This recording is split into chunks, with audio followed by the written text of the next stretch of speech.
Good morning everyone.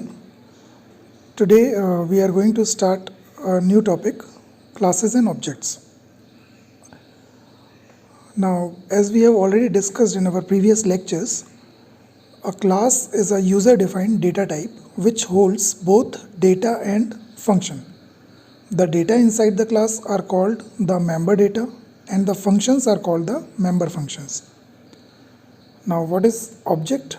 Object is an instance of a class which is used to access the members of the class.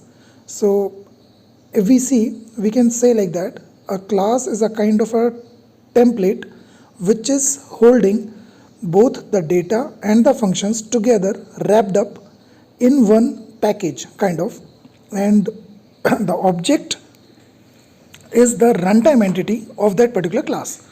So like we define primitive data types of integer, float, double, and we create the variables for the same, like integer type of variable a. Then we can use this variable a for holding any data or for any calculation purpose. In the similar fashion, when we define, now this class has become a data type, but it is a user-defined data type as compared to the primitive data types. So this class, which has become now the user-defined data type, can also be used to declare its variables. So the variables of the class can be called as objects. Now next, syntax of the class. So we have to write first of all the name class, which is a reserved word or a keyword. After that, space, and then the class name.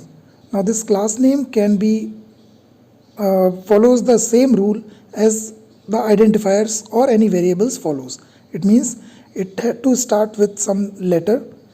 It can be a combination of letters and digits or underscores, but it cannot have any special symbols in it. तो class name कुछ भी हो सकता है. जैसे हम लोग variables को डिफाइन करते हैं, वैसे ही हम लोग का वही सेम रूल्स क्लास के नाम को लिखने के लिए भी यूज़ में आता है. तो क्लास का नाम में हम लोग सिंबल्स मतलब कैरेक्टर्स और डिजिट्स का कॉम्बिनेशन यूज़ कर सकते हैं. द क्लास का नाम should start with the any character and it can also contain some underscores, but special symbols are not allowed. Also, you cannot use any reserved word or keyword for the class name. Now syntax of it is like this. So initially you have to write the class, which is a reserved word, after that space, and then the class name, bracket open, in the last bracket close, and the semicolon. In between you can write any number of data members, that is variables or functions.